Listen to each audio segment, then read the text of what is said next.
সবাই ভালো আছো তো? তোমরা হয়তো, আমি যে একটা কথা বলি যেটা আমি মনে হচ্ছে বলা দরকার।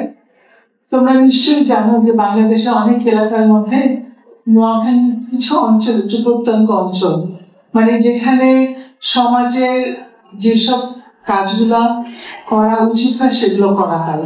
তার মধ্যে একটা হচ্ছে বাল্য বিবাহ। বাল্য বিবাহ কি জানো তো? নির্দিষ্ট বয়সের আগে বিয়ে যদি হয়ে যায় তাহলে সেই মেয়েটি কি আর পড়ালেখা শেষ করতে পারে? পারে না। বাল্য বিবাহ প্রতিরোধ করা উচিত। তোমাদের যদি পড়ালেখা করে এগিয়ে যেতে হয় তাহলে তো বাল্য বিবাহ প্রতিরোধ করতে হবে এবং হতে দেওয়া যাবে না। এই কথাটা সবসময় মনে রাখবো। তোমরা সবাই যদি বাল্য বিবাহের সমস্যায় না পড়ো তাহলে তোমরা সহজে ম্যাট্রিক পরীক্ষাটা পাস করতে পারবে, পরের ধাপে যেতে পারবে এবং সবাই সেই চেষ্টাই করবে। এবং আমরা যে স্কলারশিপ দিই বা তোমরা আরো স্কলারশিপ পাও, কেন দেওয়া হয় মেয়েদেরকে এত বৃত্তি? মেয়েদেরকে এনকারেজ করা হয় এটা যাতে পড়ালেখা এগিয়ে যাওয়া সাহস পায়। তোমরা জানো আমাদের দেশে একটা সব স্থানীয় যায় বন্ধুরা তাহলে তারা যেতে পারবে। চেষ্টা করবে এবং কোন রকম সামাজিক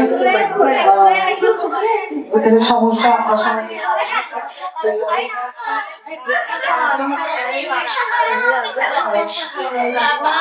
আসসালামু আলাইকুম সবাই।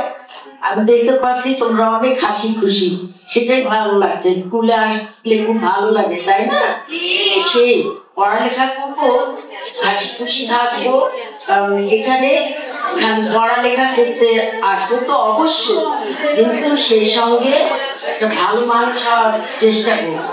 আমাদের আচার ব্যবহার আমাদের সেগুলো মনে রাখতে হবে। অনেক কোচ ভাড়াগার স্কুলে এসছি আমরা দেখতে, তার মানে এই না এখানে শিক্ষা কোনো অংশে কম হয়েছে। আমি এই একটাই মনে করি যে লেখাপড়া খালি বই দিয়ে হবে না।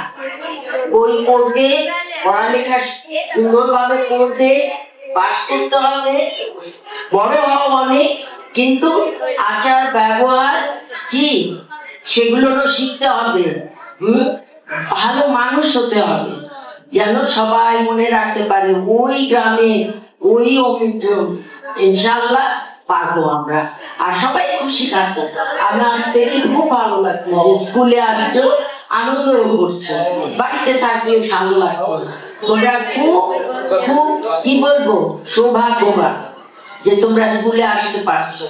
অনেক জায়গায় আছে এখনো মেয়েরা স্কুলে যেতে পারছে, তোমরা অনেক অনেক সৌভাগ্যবান।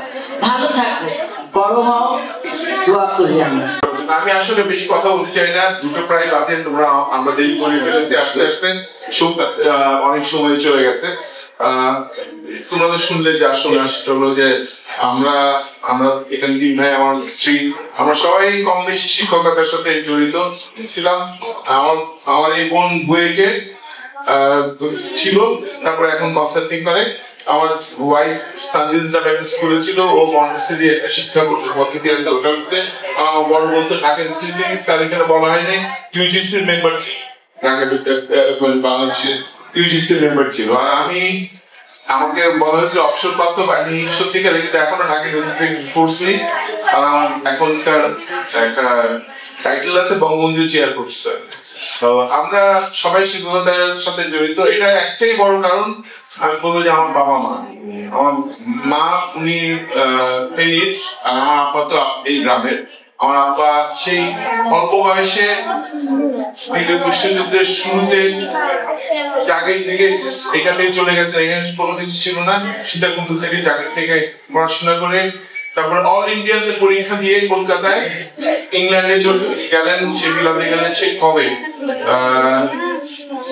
42-43 সময়, 1900 গিয়ে এখন একটা ডিপ্লোমা পর্যন্ত করে এসে তারপরে উনি কিছু সময় আসানুল্লাহ যিনি কলেজে পড়িয়েছিলেন, তারপরে উনি বাংলাদেশের নামে যে কোম্পানি যেটা করে যমুনা পেট্রোলিয়াম এখন আমাদের এখানে আছে।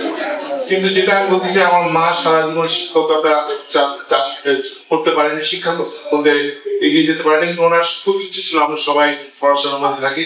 আমার আব্বা যা যেভাবে করেছেন সেই জন্য ওনাদের পরে আমরা ভাবি যে এই গ্রামে আমরা একটা লাইব্রেরি যেটাতে তোমাদের পড়াশোনা হবে। আমরা সবাই ইকবাল সাহায্য করেছে। আমি বললাম আমার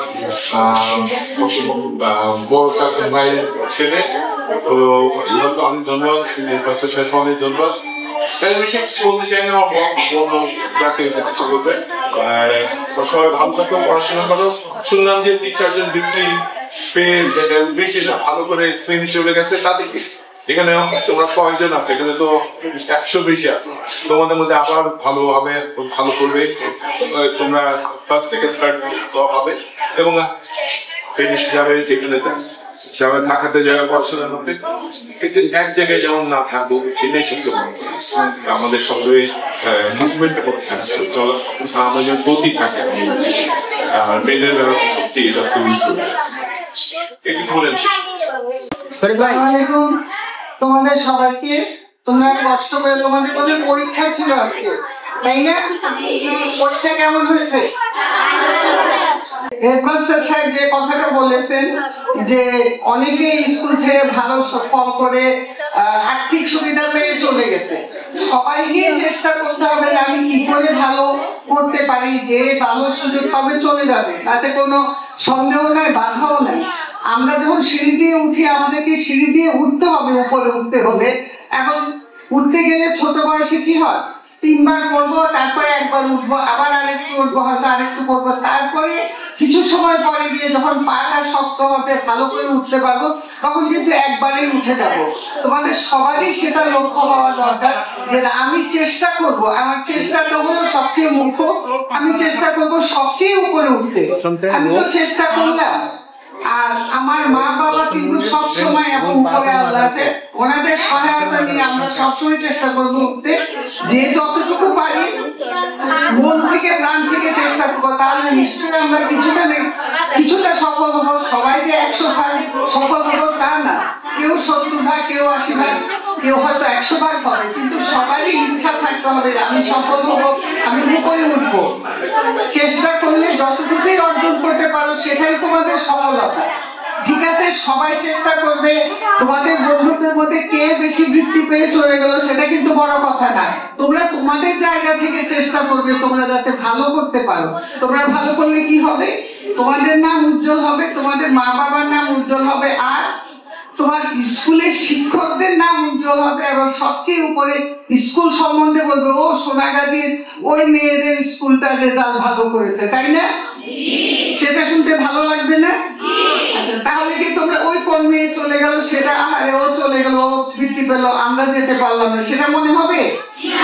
তাহলে তোমরা চেষ্টা করবে যাতে তোমরা সব সময় ভালো করতে চেষ্টা করবে, ভালো করার যে যতটুকু পারো চেষ্টা করেছো, এটাই কিন্তু তোমাদের মানসিক প্রশান্তি, তোমাদের মনের সান্ত্বনা। আমি তো চেষ্টা করেছি, এবার পারি না, আগামীবার আরো ভালো করবো, পরের বার আরো ভালো করবো ইনশাআল্লাহ, ঠিক আছে? এটাই তোমাদের লক্ষ্য রেখে তোমরা এগিয়ে যাও।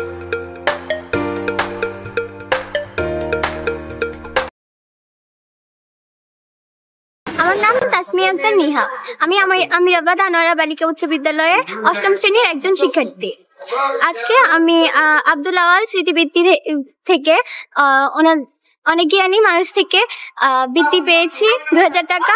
আমার কাছে এটা ভেবে ভালো লাগছে যে এত জ্ঞানী মানুষ থেকে আমি বৃত্তি পেয়েছি, আর এই টাকাগুলো পেয়ে আমি অনেক খুশি হয়েছি। এগুলো আমার অনেক কাজে আসবে, আমি পড়ালেখার কাজে খরচ করতে পারবো, আর বিশেষ করে আমি গল্পের বই কিনতে চাই, আর এগুলো আমার অবশ্যই সময় কাটাতে সাহায্য করবে। Thank you Abdul Awal স্মৃতিবৃত্তি।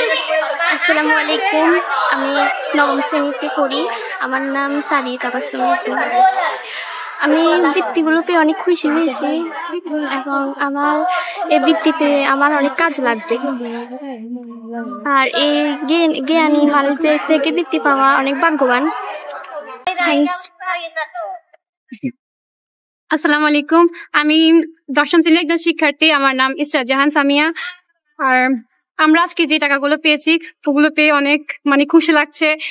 ওনারা এত দূর থেকে এসে আমাদেরকে এতগুলো কথা মানে বলেছে, আর এই টাকাগুলো আমার অনেক কাজে আসবে, আর এগুলো দিয়ে আমি অনেক কিছু কেনার ইচ্ছে আছে।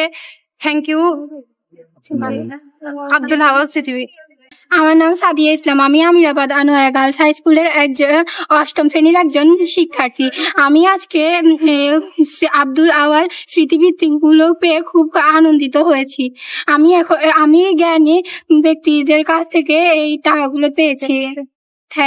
Thank you Abdul Awal স্মৃতিবৃত্তি। আসসালামু আলাইকুম। আমি আমিরাবাদ আনোয়ারা গার্লস হাই স্কুলের নবম শ্রেণীর একজন শিক্ষার্থী। আমার নাম ইসরাজান সুমিরা। আজকে ওনারা অনেক দূর থেকে এই বৃত্তিতে আমাদেরকে দেওয়ার জন্য এসেছে। এইগুলা দেওয়ার মাধ্যমে উনি বুঝাতে চেয়েছেন যে টাকাগুলো আমরা কিছু কাজে লাগিয়ে যেন জীবনে কিছু করতে পারি, আমাদের যেন কিছু উন্নয়ন পড়াশোনার দিক থেকে আমরা যেন কিছু করতে পারি। আর ওনাদেরকে বিশেষভাবে ধন্যবাদ জানাবো যে আমাদেরকে এটা দেওয়ার জন্য। আর ধন্যবাদ আব্দুল আওয়াল স্মৃতিবৃত্তিকে আমাদেরকে এটা দেওয়ার জন্য। আসসালামু আলাইকুম। আমি আমিরাবাদ আনোয়ারা বালিকা উচ্চ বিদ্যালয়ের একজন দশম শ্রেণীর ছাত্রী। আমি আজকে 3,000 টাকা বৃত্তি পেয়েছি। আমি নিজেকে যে গর্ববোধ করছি যে আমি এত বড় একজন স্মরণীয় মানুষের কাছ থেকে বৃত্তি পেয়েছি। এই বৃত্তিগুলো আমি আমার পড়াশোনার কাজে ব্যবহার করবো এবং অবসর সময় কাটানোর জন্য কিছু গল্প কিনবো। Thank you Abdul Awal স্মৃতিবৃত্তি।